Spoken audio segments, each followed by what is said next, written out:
오늘은 예수님과 함께라는 말씀으로 하나님의 말씀의 은혜를 나누고자 합니다. 우리가 세상을 살아가는 모든 사람들에겐 믿는 자나 믿지 않는 자나 마찬가지로 가지고 있는 버튼 하나가 있다고 합니다. 이것이 뭐냐면 내 마음속 깊은 곳에 있는 분노 버튼이라는 게 있다고 합니다. 그러니까 모든 상황에서 삶을 살아가면서 우리가 버티고 있는데 이것을 누르면 분노가 터지는, 그러니까 나의 모든 것들은 양보할 수 있고 건드리더라도 내가 참을 수 있는데 이것만 건드리지 않으면 되는 그 나만의 분노 버튼이 다 있다고 합니다. 이 누르면 안 되는 분노 버튼, 아마 우리도 가지고 있을 것 같습니다. 한번 생각해 보십시오. 내가 아무리 예수를 믿고 내가 아무리 뭘 하더라도 솔직하게 이것은 건드리면 안 돼 라고 생각하는 분노 버튼들이 하나씩 있다는 거예요. 이 분노 버튼, 우리가 그런 이 분노 버튼이 있는 분들이 계시니까 간혹 기도할 때도 이런 게 있어요. 하나님께 기도할 때도 주님 제발 이것만은 안 돼요. 제가 다 할 수 있어요. 이것만은 절대 안 돼요 라고 하는 그것이 바로 분노 버튼이거든요. 이게 그런데 한 개면 다행인데 사람이 한 개일 수가 없더라고요. 이게 솔직히 나라는 인물을 돌이켜 봤을 때 아마도 한 개 이상의 양보할 수 없는 분노 버튼이 가지고 계실 겁니다. 아무리 주님이 오셔도, 주님이 나 앞에서 이렇게 하셔도 이것만 건드리시면 안 돼 라고 하는 내 삶의 분노 버튼 말이에요. 제가 이제 우리 이제 이승용 목사가 오는 바람에 이제 어느 순간 제가 나이가 이제 중년 목회자로 이게 젊음을 이제 못 내보내겠어요. 너무 이제 이승용 목사까지 오는 바람에 노진수 목사에 이어서 제가 이제 중견으로 갔는데 어쩌다 보니까 아직은 젊은 나이잖아요. 그래서 젊은 나이에 제가 인생 속에서도 이상하게끔 하나님이 저한테 여러 경험을 하게 하셨어요. 세상 경험도 그렇지만 특히나 목회적인 경험도 이렇게 우리 목사님께서 그 사역 속에서 부르셨지만 이제 400명 출석하시는 교회를 부교역자 없이 한 10개월 정도를 제가 이렇게 저기 밑에 강진 교회를 하게 됐었는데, 그때 이제 저 혼자 있으니까 파트타임 사역자도 없었거든요. 단 한 명의 사역자도 없이 이제 사무장님 한 명이 있었을 때인데, 그러다 보니까 이제 가정 신방부터 대신방 같은 거, 뭐 사업장 신방 이런 비슷한 것들을 다 돌게 되면서 개인 신방, 뭐 병원 신방, 그 10개월 동안 정말 정신없이 살았던 것 같아요. 근데 그 신앙의 상담을 신방을 갔을 때 이야기 듣고 있으면 별의별 이야기를 다 듣는 거예요. 꼭 상담할 때 근데 공통점이 있어요. 신앙 상담이든 인생의 문제이던 이 목사에게, 목회자에게 상담을 요청하시거나 문제를 이야기하실 때 어떤 결과가, 내가 지금 내 삶에 이러한 결과가 있고 내가 지금 목사님과 나누고 싶은 이야기들을 이야기하실 때 그 모든 결과가 왜 그런지에 대해서 설명해 주실 때 그 근거를 모든 분들이 자기 자신에서 가져와요. 무슨 말이냐면, 쉽게 말해서 나는 이렇게 살아왔어요. 나는 이런 어려움들을 겪고 살았어요. 나는 이런 트라우마가 있고 이런 부족함이 있어요.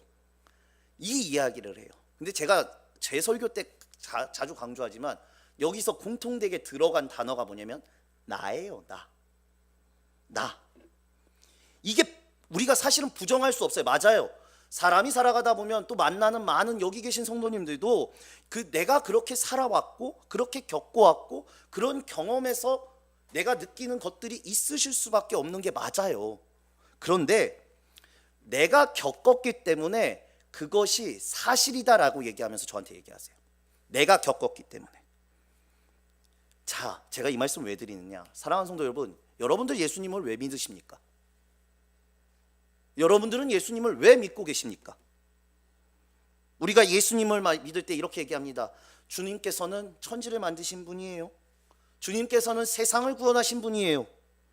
그분은 죽음에서 생명을 만드신 분이에요. 우린 그렇게 고백해요. 예수님은 불가능을 가능케 하신 분이라고 고백하고 믿고 있다고 우리 입술로 말은 해요. 그런데 우리가 예수님께 대해서 이야기할 때는 모든 것들이 다 가능한 분이 예수님이고 뒤바꿀 수 있는 분이 예수님이라고 하는데, 그 모든 것이 가능한 예수님이 나는 못 바꿔요. 내 분노 버튼은 못 없애요. 내 마지막 것은 못 바꿔요. 양보할 수 없는 그 분노 버튼은 세상을 바꾸시고 죽음을 생명으로 바꾸시는 분인데 내 이 분노 버튼만을 못 바꾸시는 분이에요. 저희가 듣고 있으면은요. 그럼 반대로 이런 생각이 드는 거예요. 불가능을 가능케 한 분이 나를 못 바꾸시면 그럼 진짜 그런 예수님은 계신 거야? 제가 예수님을 믿고 신앙생활을 시작했을 때 신앙에서 변하지 않았던 마인드가 있어요. 내가 못 변하는 것, 내가 붙잡고 있는 것, 내가 이 부분에 문제가 있는 것들, 그런데 예수님에게 나에게 없는 건데 내가 예수님을 더 따라가야 되는데 내가 예수님을 닮아가야 되는 것들이 그렇게 드러나는 거예요. 내게 부족한 것. 내가 신앙생활을 하면서 내가 못 변하는 것들이 나에게 예수님이 필요한 이유가 된다는 거예요. 쉽게 말씀드릴게요. 내가 못 변하고 있는 나를 발견하실 때 그때 비로소 예수님이 보이기 시작해요. 신앙생활 오래 했다고 예수님 보이는 게 아니고, 신앙생활 오래 했다고, 믿음생활 오래 했다고, 기간이 길었다고 신앙이 깊은 게 아니에요. 변하지 않은 나를 진정으로 바라봤을 때 비로소 신앙은 깊어지는 거예요. 저는 이것이 신앙의 큰 축이라고 봐요. 그래서 신앙을 시작하는 첫걸음이던, 신앙을 걸어왔던, 오랜 시간 걸어오셨던 나를 발견하지 못한 신앙은 금방 무너져 버려요. 예수님께 내가 더 가까워지면 그 가까워지는 순간 내 안에 있는 분노 버튼이 더욱 커지는 거예요. 그래서 다시 예수님께 멀어져요. 오늘 본문을 보시면, 오늘 본문에서 말하는 믿음은 이렇게 얘기해요. 예수님은요, 내 길에다가, 내가 가고 있는 길에다 예수님을 끌고 오는 분이 예수님이 아니라 예수님이 가시는 길을 내가 끝까지 가는 것이, 그것이 믿음이다라고 얘기를 해요. 내가 걸어가는 길, 내가 겪어왔던 것에다가 예수님을 끌고 오는 게 신앙이 아니에요. 예수님이 걸어가는 길을 내가 같이 걷고 따라 걷는 것, 끝까지 걷는 것이 신앙이에요. 우리 신앙의 문제가 뭘까요? 예수님이 문제일까요? 아니거든요. 왜? 내 길을 가니까, 예수님을 데리고 오니까 예수님이 문제인 거예요. 신앙에 문제가 생기면. 여러분들 그러지 않아요? 기도할 때 예수님 왜 안 들어주세요? 예수님 이건 왜 안 돼요? 예수님한테 문제를 찾잖아요. 우리가 그렇잖아요. 솔직하게. 내가 예수님 끌고 와서 쓰는 거니까요. 우리가 신앙생활 한다는 건, 예수님을 믿는다는 것은 내가 예수님한테 끌려다니니까 보폭의 짧은 것도 보이는 거고, 따라가기 위해서 힘든 것도 보이는 거고, 나의 부족함이 보이는 거고, 그게 진짜 신앙이거든요, 여러분. 쉽게 말해서 내 상황이 어떻고, 내가 무엇을 원하고, 내가 그러기 때문에, 내 상황이 그러기 때문에라는 내 신앙은 내 상황에서는 정당화돼요. 그러나 어느 순간 예수님이라는 껍질을 믿고 있는 우상 숭배와 다름이 없거든요. 전 이게 정당한 신앙이 아니라고 봅니다. 정직한 신앙이 아니라고 봐요. 우리가 진짜 하나님을 믿는 그리스도인이라면, 예수님을 믿는 그리스도인 성도라면 이러한 믿음을 빨리 버리셔야 돼요. 누가 지적해서가 아니라 내가 나를 찾아야 돼요. 나를 봐야 돼요. 내 상황에 따라 신앙이 생활이 결이 달라지면 그건 온전한 신앙생활이 아니라는 거예요, 여러분. 그걸 기억하셔야 돼요. 우리가 수많이 예배를 드리고 수많이 기도하고 수많이 무엇인가를 했다는 게 아니라, 그것이 내가 지금 신앙생활 하는데 그것을 끌고 오면 내 신앙이 어느 순간 잘못됐다고요. 껍데기인 우상을 숭배를 하는 것과 다름이 없어요. 예수를 믿는다는 건 언제나 변함없이 예수님이 기준이어야 되는 거예요. 신앙생활의 기준은 예수님이에요. 내가 아니에요. 내가 경험했고가 아니에요. 예수님이 기준이어야 돼요. 언제나 변함없이 예수님이 진리이고 목적이고 목표인 게 그 사람의 진짜 신앙생활이라는 거예요. 예수님 믿는다고 할 땐 해놓고서는 내가 수십 년 예수님 믿었다고 얘기하지만 어쩔 때는 내가 목표예요. 내가 이렇게 가야 돼요. 내가 이 결과를 취해야 돼요. 내가 이런 아픔이 있어요. 내가 이것이 트라우마예요. 이때 내가 내 감정이에요. 그러면 나를 믿고 있는 거지 예수를 믿는 게 아니라는 거예요, 여러분. 우리가 믿는 사람들이요 성경의 말씀을 볼 때요 크게 두 축이 있습니다. 구약 신약이 아니라 저는 이 말씀을 두 축으로, 여러분들이 성경의 말씀을 두 축으로 신앙생활을 하셔야 된다고 말씀드리고 싶은데, 그 첫 번째 기둥이 뭐냐면 로마서 12장 2절이에요. 로마서 12장 2절의 말씀 우리 다 함께 읽을까요? 시작.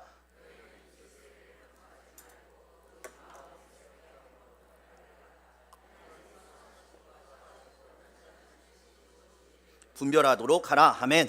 자, 예수님을 믿는 모든 자에게 하나님의 말씀인 성경에 딱 찍어 놓은 게 있어요. 뭐냐? 예수를 믿으려면 이 세대를 본받지 말라요.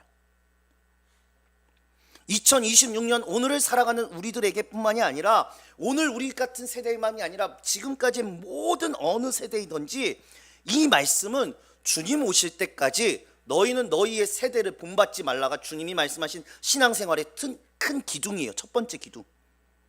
근데 이 말 지키기가 어려워요. 하나님이 우리를 이 세대 속에 살아가게 만들어 놓고 이 세상의 문화 속에 살아가게 만들어 놓으셨어요. 제가 자주 강조하는 게 두 다리는 이 땅에 붙여 놓으시고 나서는 이 세대를 본받지 말래요. 내가 보고 내가 겪고 내가 들은 만난 모든 것들 경험하게 해놓고서는 하나님이 믿는 자들에게 하는 말은 뭐냐? 본받지 말라예요. 그럼 아니 예수 믿는 나는 어떻게 해야 되는 거예요? 우리는 어떻게 해야 돼요? 도망가요? 도망가도 갈 데가 없어요. 이게 제일 많이 보이는 사람들이 뭐냐면, 어떤 성도들이냐면, 이제 목사가 어떤 말씀을 해드렸을 때 우리가 똑같아요. 성도님들이 나오실 때 이 권면의 말이 이 성도님의 마음에 들지가 않아요. 그러면 가장 많이 하시는 말이 뭐냐면, 특히나 이제 젊은 목사님들한테 가장 많이 듣는 말이 뭐냐면, 목사님은 이 믿는 사람들만 만나서 몰라요. 목사님은 직장 생활 안 해봐서 몰라요. 목사님은 자영업을 안 해보셔서 몰라요. 정말 많이 들어요. 우리 지금 웃는데 사실 그래요. 이해가 가죠. 맞아요. 목사가 어떻게 그 마음을 정확하게 다 알겠어요. 그런데 그 어려움을 겪고 있는 순간에 목사님이 와서 신앙이 어쩌고 저쩌고 하면 내 마음에, 근데 그 말이 들지 않으면 이 생각 들 것 같아요. 저라도 그럴 것 같아요. 이것처럼 이 세대를 본받지 말라라는 게 너무나 어려워요. 근데 저는 오늘 이 해답을 얘기하려는 거 아니에요. 이 해답은 여러분들 기가 막힌 게 뭐냐면, 이번 명절을 지나고 2월 마지막 주에 특별 새벽 기도의 주제가 마침 이 말씀이에요. 그러니까 참여해야 돼요? 안 해야 돼요? 하셔야 돼요. 세대를 본받지 말라. 해답은 그렇게 얻으세요. 그런데 이 두 축을 가지고 있어요.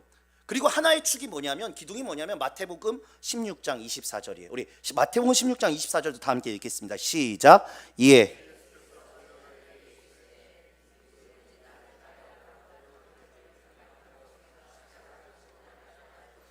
아멘. 이게 신앙의 시작의 두 번째 필요한 거예요. 자기 부인이에요.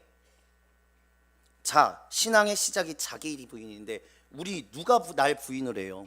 아까 말씀드렸죠. 다 내가 겪었던 나에서부터 시작해요. 믿는 사람들의 입술에서 나오는 말이 다 나예요. 결국 우리는 뭐냐? 내가 부정되지 않았기 때문에 우리의 상태를 솔직하게 하나님 앞에 가져가면 아직 신앙은 시작도 못한 상태인 거예요. 왜? 아직도 내 입술엔 나만 나오니까. 예수님이 뭐라고 하시느냐? 자기를 부인하래요. 나를 부인하래요. 우리는 예수를 믿는데 왜 그러면 계속 제자리일까요? 수십 년 동안 기도하고 예수 믿었는데 왜 제자리냐? 이것 때문이에요. 왜 내가 예수 믿고 기도하면서 살았는데 왜 맨날 내 상황은 이래요? 제자리니까요. 신앙이 제자리니까요. 내 신앙, 나를 부인하는 게 없어요. 교회에서도요. 자, 그러면 이런 생각을 하셔야 돼요. 목사님, 도대체 나보고 뭘 어쩌라는 거예요? 세상에서는 세상 나가면 세상 본받지 말고 교회에서는 나를 부인하라 그러면 도대체 내가 뭘 어떻게 해야 됩니까? 어려워요. 특히나 요즘 시대는 더 어려운 게 맞아요. 이 시대는 특별히 진리가 공격받는 시대인 거 우리가 너무나 다 알아요.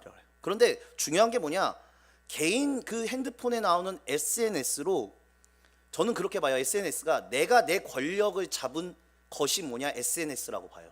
저도 물론 SNS를 하지만 내가 원하는 걸 봐야 하는 거고요. SNS라는 게 내가 원하는 걸 찾을 수 있는 게 SNS고요. 내가 원하는 서비스를 그 SNS를 통해 받아요. 내가 원하는 것. 그래 보세요. 유튜브 보세요. 여러분들 한번 유튜브를 보기 시작하면, 내가 원하는 걸 보기 시작하면 그것들에 대해서 계속 알아서 떠요. 즉 뭐냐, 이 시대라는 게 나라는 것을 충족시키기 위한 서비스가 계속 주어지는 시대예요. 나에게 맞춰줘요. 아니 세상은 나를 맞춰주는데 교회에 와서 신앙생활을 하라 그랬더니 나를 부인하래요. 힘들죠. 이 시대가 더 나를 가지고 살아가는 시대인데요. 지금 우리 자녀들, 어린 자녀들, 손주들, 손녀들, 그 시대는 더 심해요. 여러분 손주들, 손녀들, 기독교인, 개신교인, 우리 믿음 있는 사람 비율이 3%래요. Z세대 3%, 4%래요. 이 말은 뭐냐, 여러분 우리도 그냥 쉽게 얘기해요. 3% 하니까. 근데 쉽게 얘기하면 우리 아이가 학교에 가서 반에 가잖아요. 그 반에 믿는 애가 한 명도 없어요. 우리 아이 말고는요. 그 시대예요 지금이요. 이 시대를 노아의 시대라고 해요. 무슨 말이냐, 세상의 사람들하고 살고 있어요. 근데 믿음을 가진 자가 자기밖에 없어요. 믿음을 이야기하고자 했더니 미친 사람 취급해요. 노아랑 똑같잖아요. 자기 혼자 있는 거예요. 믿는 사람들의 아이들, 자녀들, 자녀손들이 그래요. 지금 신앙의 시대가 이토록 위기인데 우리 부모님들의 세대, 우리의 세대, 우리들은요 뭐냐, 우리 아이들이 얼마나 누릴까만 생각하는 게 현실인 것 같아요. 우리가 우리 신앙을 지켜야 할 우리 자녀 세대를, 자녀 세대에게 보여주는 것 자체가, 내가 내 부인 자체가 안 되는데, 자기 부인 자체가 안 되는데 이 아이들이 커서 어떻게 자기 부인을 하겠어요? 못하죠. 당연히 못해요. 이 시대를 본받지 말라고 했는데 본받게 해요. 우리는요 믿는 사람인데요. 그러니 우리 자녀들이 청년이 되고 어른이 됐을 때 100% 주님을 떠나는 거예요. 그 이유가 여기 있는 거예요.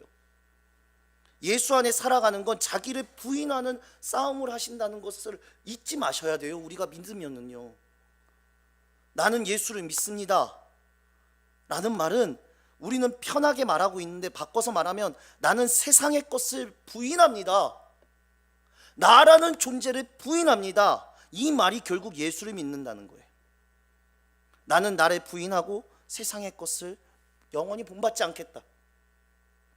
이게 진짜 신앙인들의 예수를 믿습니다의 고백의 뜻이에요. 여러분, 이 뜻을 좀 재조정하셨으면 좋겠어요.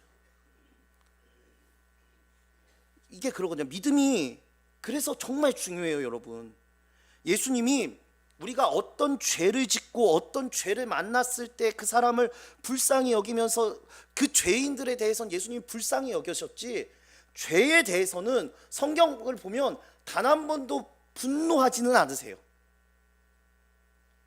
왜냐? 주님은요 우리가 죄인인 걸 알고 오신 분이에요. 여러분, 예수님은 우리가 죄인인 걸 아는 분이야. 그 아는 분이요 오셔서 그 죄 때문에 화를 내시겠어요? 아니에요. 근데 예수님이 언제 분노하시고 화를 내시고 언제 탄식하시냐면 믿음이 없을 때예요. 죄를 지었을 때가 아니에요. 믿음이 없을 때요. 믿음이요. 믿음 있는 자가 이 자리에 있느냐 하고 탄식하세요. 너에게 겨자씨만한 믿음이 있어도 탄식하세요. 그러면서 분노하세요. 왜냐?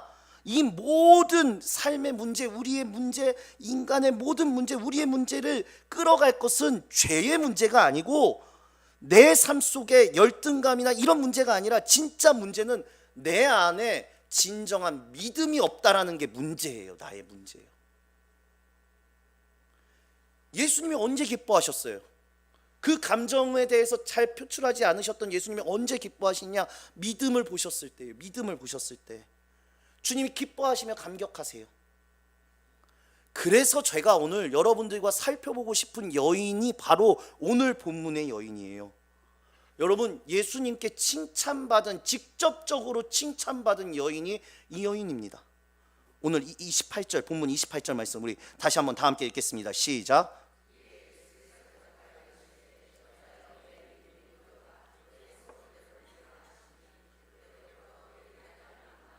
아멘.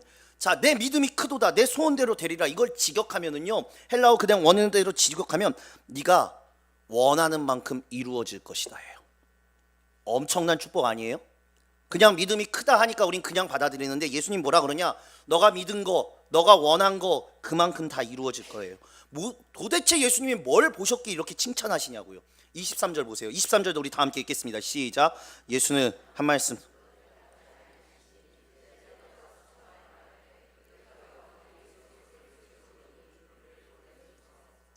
자, 제자들조차도 예수님 저 여인이 너무 시끄러우니까 고쳐서 빨리 보내주세요.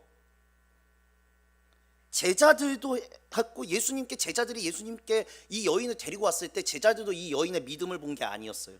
시끄러웠어요. 끝나지 않을 것 같으니까 그 소리 지름이요. 이 여인에 대해서는 탄생부터 다른 데한 이야기는 하나도 기록되어 있지 않고 이 이야기만 기록되어 있어요. 이 말인즉은 이 여인은 믿음에 대한 삶을 살아왔다는 것을 조명하는 게 아니에요. 무슨 말이냐? 지금 이 행위로 이 여인의 믿음의 깊이가 드러났다라는 거예요. 이 여인은 전혀 구원과 관계없었던 여인이었었어요.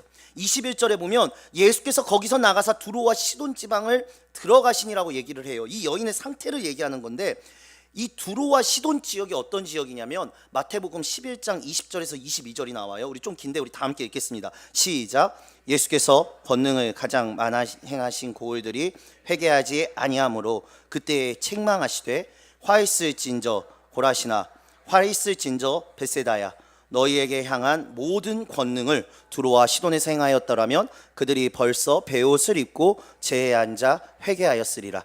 내가 너희에게 이르노니 심판날에 두로와 시돈이 너희보다 견디기 쉬우리라. 아멘.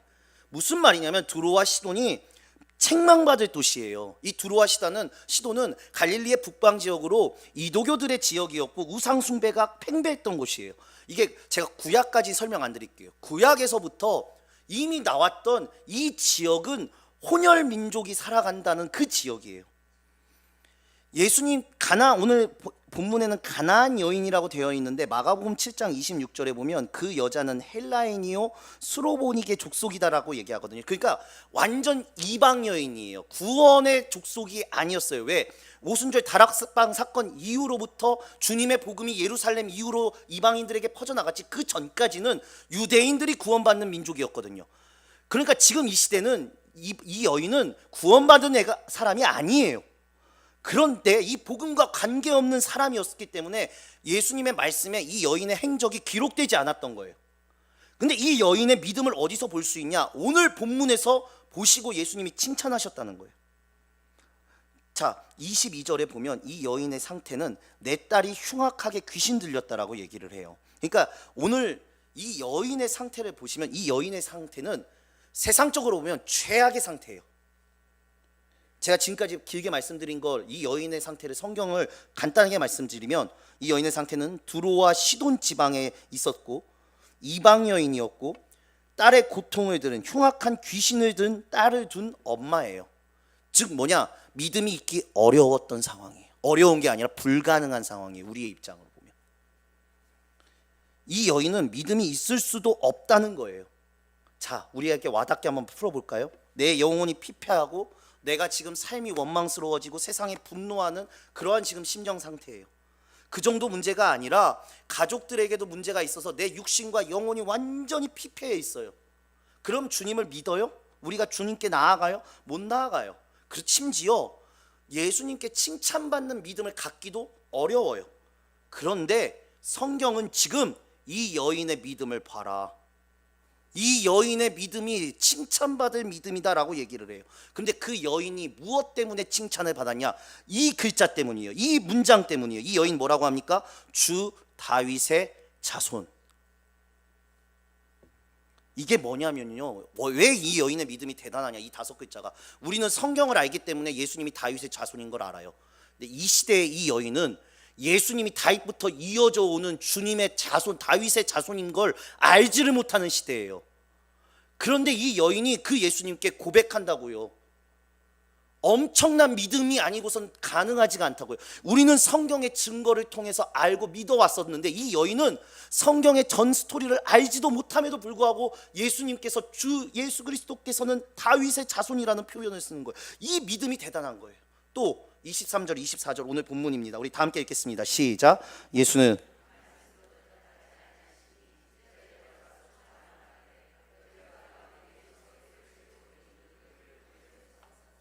예수께서 대답하여 이르시되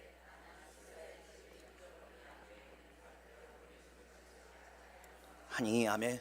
이게 제가 다른 말로 할까요? 목사님 저 기도 좀 해주세요. 저 상담 좀 해주세요. 큰 소리로 누군가 외쳐요. 어디 교회 출처를 모르는 한 성도래요.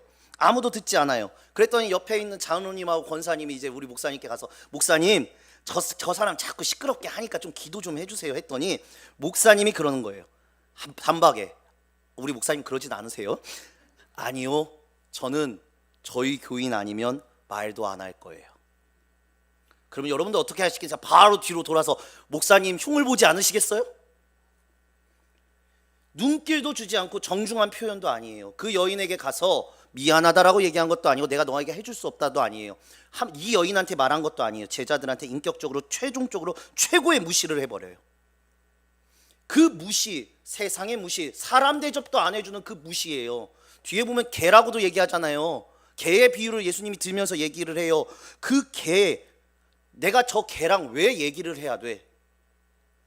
우리 만약 목사님이 그렇게 얘기하셔봐서요 사입이라고 난리 날걸요. 안 그러? 그 예수님이 지금 그러신 거예요.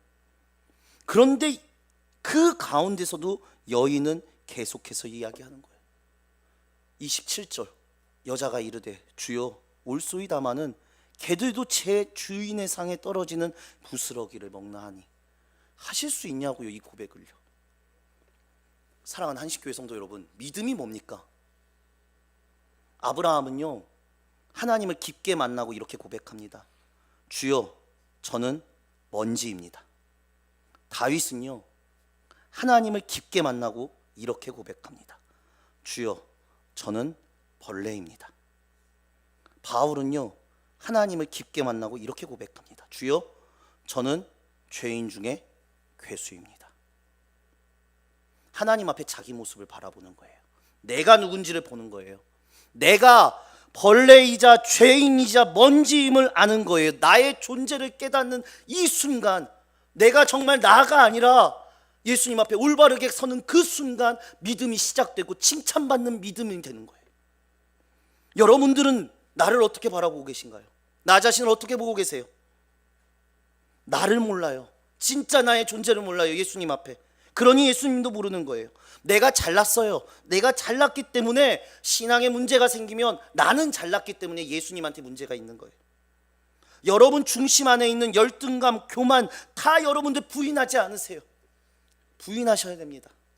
예수님을 진짜 깊게 고백하는 것 내가 살아 움직이는 동안은 절대 안 돼요. 그게 별세예요. 왜 예수님이 이렇게 바라봤는지 여러분들이 살펴보셔야 돼요. 개라고 얘기했어요. 근데 내가 개가 맞대요. 안 거예요 이 여인이요. 자기의 상태를 내가 짐승보다 못한 괴물의 괴수구나. 내가 아무것도 은혜조차 받을 수 없는 존재이구나. 나라는 존재가 이렇게 주님 앞에 연약한 존재이구나. 위대하신 주님 앞에 이렇게 연약한 존재이구나 라고 얘기하는 거예요. 말씀을 정리합니다 여러분. 오늘 본문이 말하는 믿음이 뭡니까?